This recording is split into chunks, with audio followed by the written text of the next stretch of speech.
Welcome back to the show, everybody. Excited about our next guest because when you talk about the Iron Bowl, the Alabama-Auburn game, Ricky Davis, he knows more about it than anybody because he played in it as a member of the Crimson Tide for the legendary Bear Bryant. He was a broadcaster. In fact, he and I did the game, the Iron Bowl everybody forgot in 1993. Auburn was on probation, and we did this closed circuit deal.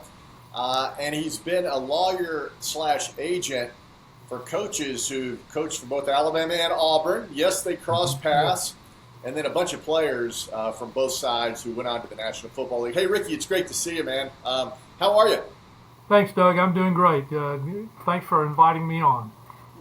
This has got to be a special week for you. And I guess, obviously, you're a Crimson Tider. You're a great player for Coach Bryant. But you got a lot of friends at Auburn. I mean, it's kind of a mixed emotions week, right? Right. I almost went to Auburn. I mean, I grew up, my mom and dad didn't go to college. One uncle, my mother's brother, went to Alabama, but he was the only one of my aunts and uncles on both sides of the family that went to college. And so I grew up in Bessemer. I was playing, Clell Hobson was a high school coach, and Coach Hobson played at Alabama, and then Butch played at Alabama also. But Auburn recruited me a lot heavier than Alabama did. I grew up selling programs at Legion Field. I mean, we would go up and a girl that was in our high school senior class, or just growing up through high school, she went all the way through. But this was like when we were in the ninth grade. Her dad was on the Park and Recreation Board, and so he could get us in to sell programs, and we'd sell 50 programs. You'd make like $5, and you got in the game for free, but you didn't have a seat. So you ended up sitting on the stairway in the end zone or something like that. But that's what I grew up. But Auburn recruited me a lot harder than Alabama did. But I loved Coach Bryant. I loved watching Alabama on Sunday afternoon at 4:00, watch the replay show and all that kind of stuff. But I almost went to Auburn, but went to Alabama, and it was a great experience playing for Coach Bryant for 4 years. And you played all those games at Legion Field. That's when it was split 50-50. Yep. And I still look back at those days very fondly. And I know it's special in Tuscaloosa and Auburn. And Coach Dye had a lot to do with that shift to the campus sites. But, Ricky, that was pretty special when everybody came to Birmingham. It was. And, it was 50-50. The way that they divided the tickets was 50 for Alabama, 50% for Alabama, and 50% to Auburn. And it was supposed to be a neutral site. The Auburn people didn't feel like that it was a neutral site because Alabama played there. But Auburn did too. Auburn had regular season games there, and then until Coach Dye, when Coach Dye was at Alabama through my junior year, and he was a linebacker coach, and I loved Coach Dye.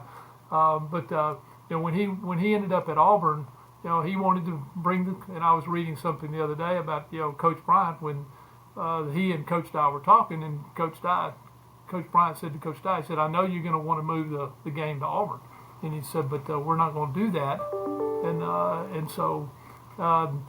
That's why they didn't try to do it while Coach Bryant was still alive. And Coach Dye realized that would have been a big fight, and he didn't want to do that with Coach Bryant. But I really respected Coach Dye. He was a great football coach. And it was funny because I was representing players.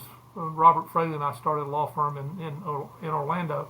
And I went down to I had some players at Auburn that were interested, I knew were going to be in the NFL and stuff. And Coach Dye called me and asked me to come and talk because Pat Dye Jr., his son, was an attorney/agent in Atlanta, and Coach Dye didn't want the players or anybody thinking that he was pushing players to go work and go and let Pat Jr. represent him. So, and I put Chris Gray was an offensive lineman. I ended up representing Chris. Stan White, the quarterback, and but I did. I loved Auburn was really great, and it was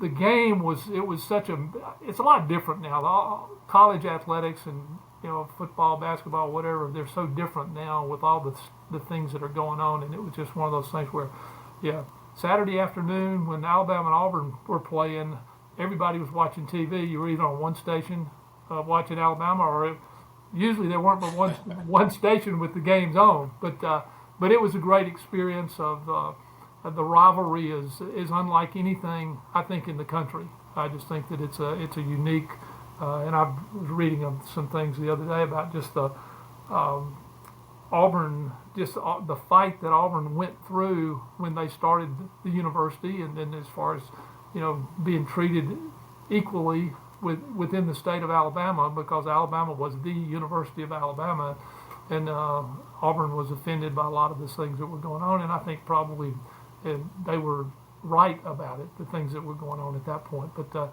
it's a great rivalry. It's this year Auburn's got a lot. I mean, they win the game. They're bowl eligible, and they're playing well. They had a great win the other night, and Alabama has been really inconsistent this year. Ricky, tell me this though, as you look back, and I know Brother Bill Oliver, the late great defensive coach at Alabama, and later at Auburn, and was the interim head coach there for a few games. Yeah. I mean, how strange was that, knowing the love that he had, Brother Bill, for Coach Bryant at Alabama, and then all of a sudden he's going to go work with Terry Bowden at Auburn at the time. And was that a strange negotiation, or is that just business? Well, it was Coach Oliver had worked at Auburn before. Right. I mean, his first college job was at Auburn. Coach Jordan, hired him at Auburn, and then he came to Alabama in 70, I think, because he was there 1 year before I got there, and then he came back to Alabama. But Coach Oliver and Coach Stallings didn't get along real well. That's not right. Everybody, I think, around the programs and most people knew that they didn't get along. And Coach Stallings was upset because after the Alabama beats Miami in the Sugar Bowl that year, and Coach Oliver was the defensive coordinator, Coach Oliver was getting all the credit for the game plan, their defensive team that he put together, and Coach Stallings didn't like that. And so Coach Oliver ended up, he was going to take an early retirement. And I was representing Terry Bowden, who was the head coach at Auburn, and Terry had heard from a friend of his who was a big Alabama fan that Coach Oliver was going to retire. And so I get a call from Terry one morning, and Terry said, hey, I hear Coach Oliver's going to retire. I said, where'd you hear that from? And he told me who it was, and it was somebody that knew, what was going on. And I said, well, he's thinking about it, Terry. He goes, you think he'd come down here? I said, well, he's been there before, so I don't know. I don't think that he's really ready to retire, but I think because of his relationship with Coach Stallings, he doesn't want to work there anymore. And so I called Coach Oliver and asked him if he would be interested in at least talking to Terry. And Coach Oliver, I can remember calling, and Coach Oliver's wife answers the phone, and Coach Oliver's in the backyard. And I told her that it was me, and she knew me well, and she said, brother. I hear her yelling out the back door, brother, Ricky Davis is on the phone. He wants to talk to you. And so Coach Oliver gets on the phone, and I said, hey, just talk to Terry Bowden. And and Coach Oliver knew that I represented Terry. And I said, he's interested in seeing if you'd be interested in coming to Auburn as his defensive coordinator.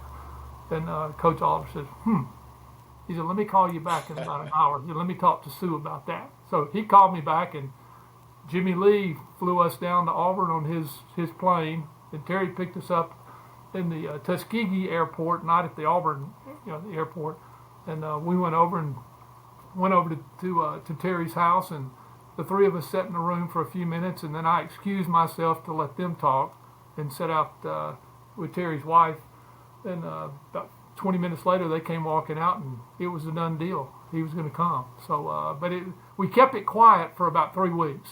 But then Wayne Hall found out about it, and Wayne, I played with Wayne at Alabama, and Wayne was the defensive coordinator, and Wayne was upset about he felt like he should be the head coach, and when Terry got the job. But anyway, but that was interesting. That was interesting, but it was one of those things where, Terry did a great job at Auburn, and Coach Oliver did a great job, and thought he was going to be when Terry ended up getting forced out, and that's what it was. I mean, they more or less. Terry stepped down, but excuse me, but he was put in a position where it just wasn't right the way that they treated him that last go around. So, but Coach Oliver thought he was going to be the head coach, but it didn't work out that way. Wow, I mean, that is an amazing story. It's a great story. What you just described, and I'd forgotten Coach Hall, who was an incredible defensive coordinator for Coach Dye. Yeah. I forgot what a good player he was for Coach Bryant. My goodness. Yeah. That was another crossover. Oh, yeah. Well, Coach Dye, I mean, he and Coach Oliver. I can remember Coach Dye after he had left Alabama. He left after my junior year and went to Wyoming or somewhere else. He was Wyoming, somewhere else. yeah. And so he was the head coach there. Well, he came down to Tuscaloosa, and we're going through. This is in January or February after my senior year, and I'm going through. Eating at Bryant Hall, and we're going through the line, and Coach Oliver, who is still at Alabama, and Coach Dye was there to visit with Coach Oliver. We were going through the line, and it was funny because I didn't play much my sophomore year. I got hurt. I was kind of running co-first team, and then I got hurt my shoulder in the first game, and just really couldn't do anything for the next 5 or 6 weeks or so. But anyway, I didn't play much my sophomore year. Then later started my junior and senior years. But Coach Dye, we're in the line kind of going through, and Coach Dye looked at me and he goes, Ricky, he said, you know what, your sophomore year, we didn't think you were going to be worth whatever. I mean, you can kind of imagine what the language might have been. And we didn't think you were going to be worth anything here. He said, man, you really turned out, you were good, turned into a good football player. And it's one of those things where, and I said, well, I don't know if that's a compliment or what it is, but I liked Coach Dye. He was a great football, and that's the thing about it. I think a lot of the players and the coaches, the relationships that they have, it's mostly different from what the fans have toward each other. And it's just one of those things where, hey, you want to win? I mean, it is. I think it's the greatest rivalry in the United States. College football, I think NFL, whatever. I just don't think that there's anything that compares with it. I mean, Army-Navy's a great, all these other, Clemson and South Carolina, all these things, Florida State, all these things are great rivalries, but I think Alabama and Auburn is the best. Ricky, it is interesting, and I think young people don't realize, they think of Coach Dye as this incredible figure who brought Auburn back, a Hall of Famer, right? But he sharpened his spurs. He learned under Coach Bryant at Alabama. Really, I mean, people forget he wanted to beat Auburn just as bad as anybody else back in the day. Mm-hmm. Yeah, I mean that's true, right? Oh yeah, absolutely. Because Coach Dye loved Coach Bryant. I mean, I've got a picture in my office of Coach Dye and Coach Bryant sitting at a table at the hunting lodge. You may have seen it. Famous and picture. They're eating lunch, and they've been out hunting. And after the coaches get along fine, or my experience with the coaches has been that the coaches they respect each other. They understand they need to win that. It's a really important game. And if you don't win, but Coach Bryant and Coach Jordan, I mean, they had a great relationship. I mean, I can still remember seeing both of them standing on the field with each other before the game and everything. So it is, but it's a great rivalry. The fans, hey, you want to win it as a player. I mean, we won 3 of the 4 years that I was there, and the 1 year that we didn't was my sophomore year, and that was the Bama punt. Yeah, I know. Yeah. Where it's 16-3, and we've dominated the game, and then Auburn blocks 2 punts, back-to-back punts in the fourth quarter. 16-3 in the fourth quarter. We could have given them the ball at the 30-yard line, our 30-yard line, and they wouldn't have scored a touchdown. But we tried to punt when it got blocked, bounces up, same guy picks it up, runs it in for a touchdown. Next possession, same thing happened. Blocked it, same guy blocked it, same guy picked it up, ran it in for a touchdown, and we get beat 17-16. And so we lost that one. The next year we came back and we beat them 35-0. And then my senior year was a great game and stuff, and it was like 17-10 or something like that. My senior year we beat them. So we beat them 3 out of the 4 years, but the one I don't remember as much about the game. I remember standing on the sidelines. I didn't play any my sophomore year against Auburn. Mike Washington and I were standing I remember standing on the bench, on top of the bench, the second punt that we had, when it was now it's 16-10, and we line up to punt, and the same thing happened. Guy shoots through the middle and comes right up through the middle and blocks it, and the ball bounces up, and Mike Washington and I looked at each other and we said, can you believe this? I mean, it's like unbelievable, but it was. But it's just that's what's unique about the series and the game. It's a great game, and I think a lot of people they take it too seriously, but it does. It means a lot. You want to win it, you got to win it. I mean, if Alabama, I think the pressure's on Alabama this week, not Auburn. Auburn will come into it. I mean, they're 5-6 right now, and yeah, they win it, they're bowl eligible.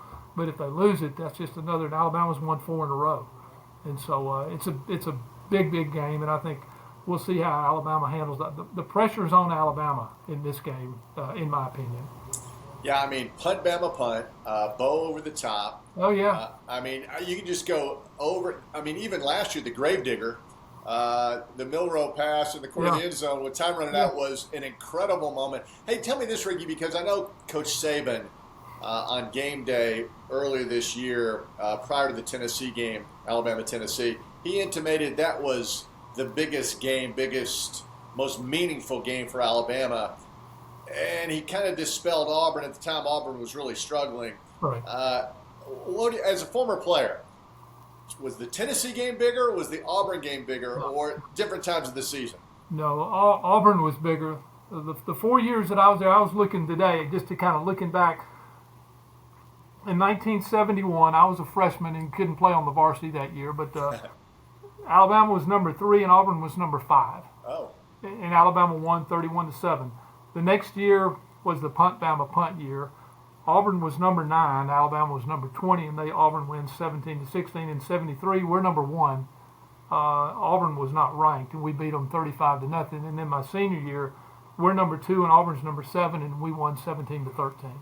And so every game except for my junior year when we beat them really bad, and that was after the Bama punt year, where even if Auburn had been undefeated, I think we would have still beaten the heck out of them that year. But after we wanted to pay back for the Bama punt year. But and you got it. Yeah. That 71 game, I think both teams were 10-0 coming in. That was the Pat Sullivan. And Terry Beasley, they were the big weapons on offense, and you guys, and the winner obviously would go on to I think both went to the Orange Bowl, one to the Sugar Bowl, even after that game. But that was 2 undefeateds coming into that game. Yeah, and that was a big game, and that was Alabama has gone to that's the first year that Alabama had been running the wishbone, and Terry Davis was the quarterback, and it was just and it really was. I mean, Alabama just dominated that game. I mean, 31-7. Pat Sullivan, Terry Beasley. I mean, Auburn recruited me as a quarterback. I mean, and that was their big sales pitch was Pat Sullivan will be a senior when you're a freshman, and back then freshmen couldn't play on the varsity, and so and they Coach. I can remember sitting with Coach Jordan in his office and him talking about, hey, we want you to come down here. And Pat Sullivan and his wife, Jean, I think they might have been married, or they were, I don't think, no, they weren't married yet. But they would fix me up. She would fix me up with one of her sorority sisters and stuff when I would go down. And I was like a high school senior and stuff. But Auburn recruited me. I mean, I was at every home game that Auburn had my senior year. I was there. And somebody had told me that they thought that the Coicus brothers at the Bright Star in Bessemer had called Tuscaloosa because they heard around town in Bessemer, and back then, things it was Alabama, Auburn back then, and so somebody told me that Jimmy or Nicky had called Tuscaloosa and said, hey, if y'all want him, Auburn is really doing a heck of a lot more for him than y'all are doing. Wow. And if y'all want him, and I remember my mom, I was getting dressed to go to school. It's probably the first week of December, right before commit, when you would signing day. Back then they did a signing date in the middle of December or something like that. And so I'm sitting there, I'm getting dressed to go to school, and my mom knocks on the bedroom door and said, Ricky, Coach Bryant's on the phone. Wow. I thought, yeah, right. I think it's a high school buddy or something like that. And I answered the phone, and hello, and it's like, it's first words out of his mouth, it was obvious with his voice that it was him. And but it was funny because it was kind of like, he goes, he said, we want you to come down here. He said, we want you to come here. And if you want to be a part of something special, then we want you to be here. And if you don't want to be a part of something special, then you go somewhere else.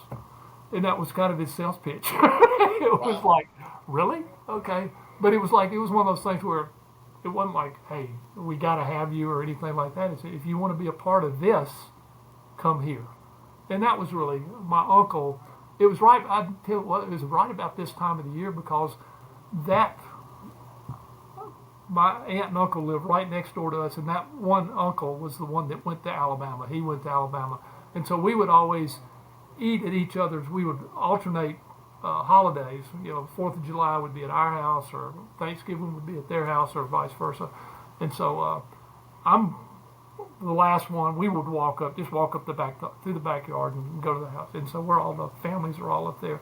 And so I go up, and this is right before signing day, like a couple of days before signing day. And so I walk in the back door of the house, and my uncle is over there, and he's got a record player on, and he's got the Yay Alabama Fight song, and he sets it up, and it starts playing. It's like, and he comes over. Don't want you to feel any pressure now, but I really want you to be in Alabama. Oh, wow. So, That's but fantastic. anyway, it was the right thing, and it was the thing. I mean, because I always loved watching Coach Bryant's show on Sunday afternoon, and to have had the experience of playing for Coach Bryant for 4 years, just the lessons that I learned, not football, but about life. I mean, Coach Bryant was I think Coach Bryant was more concerned about what you did after you finished playing college football than he was with what you did on the field playing football. He was concerned about your life after football. Ricky, I just can't imagine. Of course, that was before cell phones, before the internet. People still read the newspapers. But to get a phone call and have your mom say, hey, Coach Bryant is on the phone. Oh, yeah. And you put it to your ear, and that voice is, yeah. I mean, you knew it was him, knew right? that it was him. I knew it was him. And That had to be an incredible moment for a teenager from Bessemer. Oh, yeah. And the great Bear Bryant's calling you up. Oh, yeah. And it was one of those things where, because I had met him before, but not, when John David Crow was in charge, he was recruiting me, and Coach Crow, and they really, I think they wanted me, but we had seven quarterbacks in our freshman class. And There were no limits of scholarships back then. No, Yeah. back then Right. we had like 45 guys in our freshman class, and 7 of them were quarterbacks. And that's what Alabama never told me, we're recruiting you as a quarterback. Auburn said, Pat Sullivan, he'll be gone. After your freshman year, it'll be wide open. Will not have been the starting quarterback will be gone. Pat Sullivan will be playing in the NFL at that point. And so that's Auburn's sales pitch. And Alabama told me, we'll play you where we feel like you can help the team the most. Wow. Which, and that's what you kind of wonder, gosh, could I have played quarterback at all? But I wouldn't change it. I mean, have had the experience of playing for Coach Bryant, and then just the things that we did. Because that was kind of like, 71 was a breakthrough year because Alabama in 69 and 70 weren't very good. They were 6-5 or whatever. Right. We just were trying to win ball games, and then going to the wishbone, Coach Bryant just kind of, he tightened his belt up and, got the whip out and started, getting everybody moving in the same direction. Hey, I have to ask you this. The 93 game, you and I were in the booth, and it really was a weird year because that was back when the NCAA could keep schools off TV, and Auburn was on probation. Terry Bowden had taken over, and they came up with a plan. Of course, we were working for Alabama at the time, doing a lot of stuff, and they had the closed circuit telecast. People could pay for it, but most people watched it at Bryant-Denny Stadium on the scoreboard, and you and I are doing this. And what a crazy ending. Stan White gets hurt. Patrick Nix, the dad of Bo Nix, now in the NFL, comes in, hadn't even been warming up, and Terry Bowden calls a pass play, throws it up in the corner, and Frank Sanders, who was an incredible player at Auburn, jumps up, catches it, and ultimately Auburn would finish undefeated and beat Coach Stallings in Alabama the year after they won the national title. Yeah. Ricky, nobody talks about that game because it wasn't on TV, and you and I did it. Pretty amazing. Yeah, isn't that something? Yeah, and that's what I talk to Terry pretty frequently. I mean, he's a good friend, and you know, Tommy. I represented Terry and Tommy, and when Tommy was at Tulane, and then at Clemson, and then And Bobby. And Coach Bowden. Yeah. Excuse me. But yeah, it was just Terry. Terry did a great job at Auburn. I mean, he turned the program around. I mean, he really. Uh, they were heading in the right direction, and there were just some things that were going on that where it. I don't think, and this is just my personal belief, and I don't think they wanted Terry to come in because of the Bowden name. I think they hired him to help get them through some issues that they were having down there. Yeah, the NCAA probation, yeah. Exactly. And so they felt like, hey, if we hire, and I don't have any proof of this, but I just think that they wanted Terry because of the Bowden name, the influence that Bobby and Terry, I just think that they felt like that would go a long way toward helping them with the NCAA. And then when Terry comes in and he's successful, doesn't lose a game the first 2 years, or lost one game in maybe 2 years. And but it was one of those things where it's like, and I mean, I remember when Terry was on the way out, and I can remember going down there and meeting with David Housel and all this kind of stuff, and it was awful. I mean, I'd never experienced anything like that. It's the worst thing that I've ever been associated with and having to deal with because of the way that it was handled. And it was just, but that. Yeah, that was a crazy time. And again, it goes back to what we were talking about before. I mean, obviously, you're an Alabama guy, but you're representing Terry, a great friend at Auburn. And so you've seen the good and the bad on both sides of the equation. Well, and I love David Housel is a great guy. He was the athletic director then. Yeah.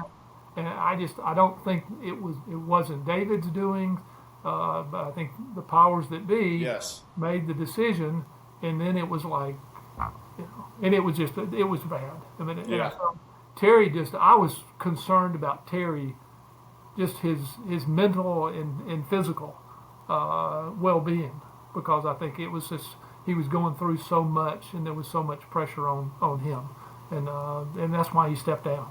He just I can't do this. Yeah, well, I saw him at the Saban Awards a few months back. It was great to see Terry. Hadn't seen him in a long time. Oh, yeah. Hadn't changed. His hair's got a little whiter. But he's still a gregarious, outgoing guy, and I enjoyed that. Hey, Rick, before I let you go, I got to ask you a couple of agent lawyer questions. Sure. Because, I mean, for example, Caleb Downs, this incredible defensive back who was at Alabama last year, goes to Ohio State for this NIL package, and he was the difference in the game last Saturday against Indiana. If he was with Alabama now, I mean, he's a difference maker. One player makes a big difference. Yep. But he goes for the money. I mean, this NIL thing, Rick, as an agent, lawyer, I mean, it's out of control, Rick. What's happening here? Because some of these players, I mean, Deion Sanders' kid is making close to $6 million this season. I mean, this is it going to go higher, Rick, or are we going to put some sort of cap on these things? Are these guys going to sign contracts? I have no idea, and I don't do stuff with players anymore. Good thing. I stopped doing that about 20 years ago because it just I don't agree. I mean, I think that's one of the reasons Coach Saban is not coaching anymore. Yeah. I think he just kind of reached a point where it's like, I don't want to deal with this anymore. And I feel sorry for the coaches now because the NCAA has sat on their hands and didn't do anything. They let things go and go and go without putting any kind of restrictions or boundaries or whatever around it, to where it's just a wild, like they say, it's the wild, wild west. And whoever wants it, a player can play at this school 1 year, and then he can transfer to another school next year, and it's just like, it's absurd to let that go. I mean, but Caleb Downs, he is a great player, and Coach Saban, I've heard Coach Saban, when somebody has asked him about Caleb Downs, he said, you will not find a better person than Caleb Downs. And I think Coach Saban respects him. Did he like to see him leave? No. But it's one of those things where the uncertainty of who was going to be the coach, and then I'm sure Ohio State paid him a ton of money to get him up there, because he is, just like you said, the things that he can do on a football field, there aren't many people that can do those things. And he is a great player. And I think from what I've never met him, but what everybody says about him is he's a better person than he is a player, and he's an outstanding player. You won't find any better athletes than him. Yeah, Indiana's still trying to tackle him, Rick. He's still that was unbelievable. Yeah, I mean, yeah, and he's a junior. Isn't he just he's a sophomore. Sophomore. Yes. Yeah, and it's just like, good grief, he's unbelievable. Yeah, and, just a great athlete, and it's one of those things. Hated to see him leave because he's a great safety, and he can play any position on the field except for being an offensive or a defensive lineman and be successful at it. It's free agency in college sports, which is crazy. Hey, and what about the coaches now, Rick? Here's the deal. There was a story like Florida State. They'd love to have Deion Sanders, right? But Mike Norvell has one of these crazy buyouts. I mean, they can't fire him. They can't afford to fire him. I mean, is this from here on out? If you want an experienced name coach, you're going to have to agree to these outlandish buyouts? Yep. Unfortunately, that's the case. And I'm 71 years old, and it's one of those things where I'm at the tail end of my career from a working standpoint. But it's one of those things where it just, the things that are going on as far as the money, it's like, well, the coaches are getting paid this much money, and the players are getting paid this much money, and the university, it's out of control. I think that the money is for the players and the coaches. I mean, I'm all for the coaches getting paid a lot, but it's like if the coaches are going to get paid a lot, that's why the players are there. The players, they say, if you guys are getting that kind of money, why can't I get that kind of money? And so there just need to be. I don't know what's going to happen. I don't think the coaches' salaries and anything. I don't see them kind of reeling it back in. That's what's going to take individual schools, because you're right. Florida State can't afford to fire the guy down there. It's like $45 million. Yeah, the buyouts are huge now. And if Alabama gets upset and they decide they want to fire the coach down there, his buyout's going to be. And so it's like, but it is what it is, and it ain't going to change. And so what they need to do is they need to put some restrictions on what the players can and can't do. I mean, you can't transfer every year. You can't move. I mean, that just is ridiculous. To where that I can play here one year, and then the next year I can go someplace else because they're ponied up. And just like the Alabama receiver that ends up at Texas. I mean, rumors had it that he's on the plane coming back from when they lost their playoff game, and you think he goes and sits down with Coach Saban and he says, and this didn't come from Coach Saban or anything, but you kind of he's going to ask him about, what are we going to do to get better? We don't lose this kind of a game next year, and but what he says, how much are you going to pay me to come back next year? Yeah, and it's like, and he ends up at Texas, and so I think that's what pulled Coach Saban out of the coaching profession. I think he just said, I'm not going to deal with this. He didn't believe in it. I think he felt that players should be paid, but there need to be some restrictions and boundaries on what you're going to do. Hey, Rick, listen, I appreciate the time today, and I know what the Iron Bowl means to you. Oh, yeah. And listen, my dad, Gabby Bell, in 1948, he was the play-by-play guy at Legion Field when the renewal game happened. Huh. They buried the hatchet down at the park in Birmingham, and Alabama won that renewal game 55-0. And then amazingly, the next year at Legion Field, Alabama's great All-American Ed Salem, who played both ways and was kicking, missed an extra point, and Auburn wins the 49 game 14-13. So as a kid growing up, my dad, obviously a huge Alabama guy, so I appreciate the game so much, and I know you do too. What are the plans for you and the family Saturday? Are you going to the game? Nope. I'm going to watch it on TV. That's what I just do. The only game I went to this year was the South Carolina game, and Sylvester Croom and I were honorary captains for that game. Wow. I don't like dealing with the crowd and the traffic and all that kind of stuff. I'd rather stay at home and watch them on TV. And special occasions we'll go, like the South Carolina game. But we'll watch this one on TV, and hopefully Alabama. I hope it's a good game. I just